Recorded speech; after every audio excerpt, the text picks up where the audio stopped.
biology. The first year biology دا په دې کې یو ټاپک دی structure of flu virus.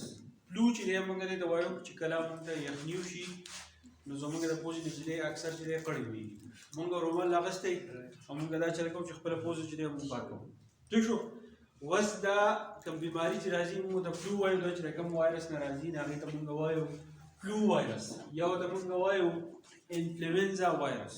دا چې کله زموږ پوزې ته راورسېږي اوس زموږ د پوزې سره دا څه کوي دا چې دی جوړ څنګه او دا موږ ته د یخني څنګه لګي نو دې داسې کوو. نو یاد ساتئ چې دې فلو وایرس ته موږ دویمې وایو انفلوینزا وایرس. او د وایرس په باره کې موږ دا ویلي چې وایرس چې کله د ژوندي لیوینګ ارګانیزم نه بهر نه دی مړي خو چې کله د هوا په ذریعه یا د بل څه په ذریعه زموږ جسم ته راشي او د لیوینګ سیل میلاو شي نو دی ژوندی شي. نو چې کله دا زموږ پوزې ته راورسي د لیوینګ سیل میلاو شي نو دی ژوندی شي.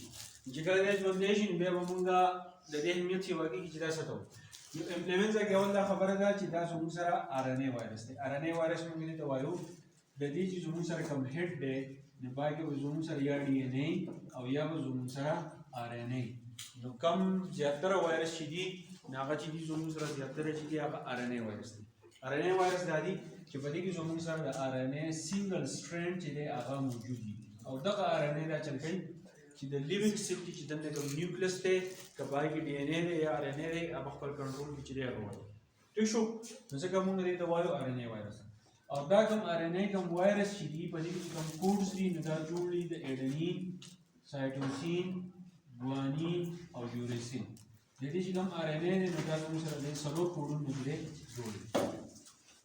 بل د دې شیپ ته موږ راشو نو د انفلوینزا وایرس چې دا زموږ سره راوند کېدی شي. راوند مطلب دا زموږ سره چې غوڼ کېدی شي یا دا زموږ سره لان کېدی شي مطلب اوږدی او یا زموږ سره سپیګیټي.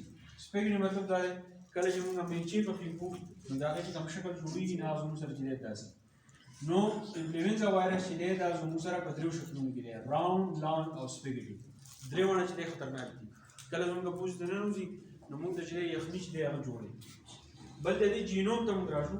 جینوم مطلب دا دی چې موږ د دې مغزو ته ورکوشو کوم وایرس چې د هغې مغزه چې دی نه وي خو که فرض کړه دا موږ ډیپ موږ سټډي کوو ژور سټډي موږ دې کوو نو دا څنګه 5 viral proteins. نو دې د انفلوینزا وایرس چې کله موږ مایکروسکوپ باندې موږ څه کوو دا موږ داسې ښکاري. د دې غوڼ شکل دی زموږ سره راوند شکل دی او د دې دا سپایکس غني شان شکلونه چې دا راوځي دا غني شان شکلونه دا چې لیوینګ سیل د کړه دا اټیچمنټ جوړوي نو دا په دې باندې جوړوي په دې باندې لیوینګ سیل چې دا یو ځای کېږي. اوس دننه چې کله موږ دې ته وګورو دا زموږ سره 15 وایرل پروټین جوړوي. مطلب دا دی په دې وایرس کې 15 پروټین هغه پروټین چې دی هغه د وایرس لپاره چې دی هر څه او سراوندډ بای لیپید membrane called enveloped virus. نو د دې 15 وایر زموږ سره کوم 15 پروټین د دې چاپیریال یو ممبرین چې هغه ته موږ وایو لیپید ممبرین هغه چې د لیپید نه جوړي نو ځکه موږ د دې وایو enveloped virus. enveloped virus مطلب دا دی هغه وایرس په کې RNA دی DNA دی هغه نه چاپیریال ممبرین موجود دی. د دې مثال دی لفافي.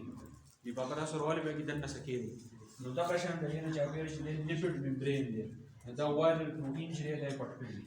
بل 8 separate pieces of RNA make influenza virus. اوس په دې کې چې کوم RNA زموږ سره موجود دی د دې زموږ سره 8% دي. د 8% د زموږ سره RNA چې زموږ سره جوړي نو د RNA په دې کې په 8% کې دی هغه موجود دی.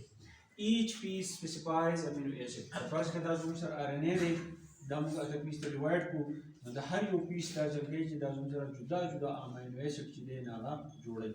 دلته کې موږ امینو اسید خبره وکړه بیا موږ د پروټین خبره وکړه. د دې مطلب دا دی کوم فلو وایرس چې دی دا زموږ سره په پروټین باندې چي. ٹھیک شو. کوم خپل بدن کې د پروټین خبره کوم پروټین چې کله موږ ته ملاوي هغه زموږ بدن حرکت سیوا کوي. ٹھیک شو. او زموږ سره دلته کې دا کوم وایرس چې دی نو دا ټول چې دی د پروټین نه جوړ دی. نو د دې وایرس لپاره چې ټول څه کار کوي دا په وایرل پروټین دی. بل د دې باندې سرفیس باندې کوم پروټین یې هغه ته موږ وایو هیموګلوبین. موږ په H باندې دا ظاهرو. بل زموږ سره دی نیورومینیډیز دا موږ چې په N باندې دی دا موږ ظاهرو. اوس دې سرفیس باندې دا پروټین دا څه کوي play a role into to host cell. چې کله وته لیوینګ سیل ملاویږي فرض کړه دا زموږ سره دا زموږ سره لیوینګ سیل دی.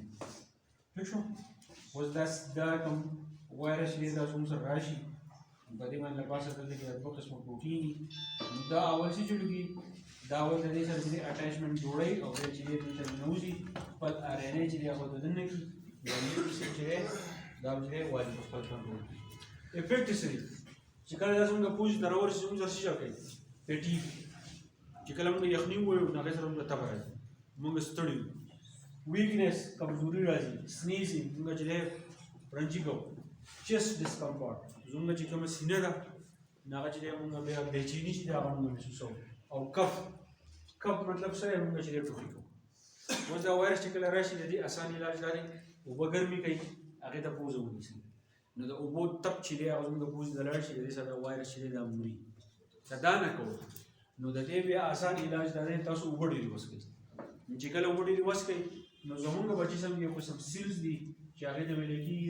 WBC دا زموږ د جسم پوجیان دي چې کله موږ اوبه ډېرې وڅښو دا په بلډ کې موجود دي نو دغه اوبه دا چلو چې د بلډ سرکولیشن کې دا وینه چې دی وچولې چې په کوم ځای کې دا وایرس موجود دی هغه وایرس له څوک راوړي دا WBC ول راوړي دا وایټ بلډ سیل ول راوړي او دا دغه وایرس سره چې جنګ وکړي او دا وایرس چې دا په طریقه باندې ختموي نو دا و فلو وایرس ته موږ انفلوئنزا وایرس دا چې موږ ته یخني لګي زموږ د پوزې چې بیا کړي ویږي دا چې دغه دی چې اوبه ډېرې څښئ یا تود تپ ته چې دی خپله پوزه ونیسي د دې سره وایرس چې دی دا ختمېږي نو دا و فلو وایرس انشاءالله په دې سره روان لیکچر چې دی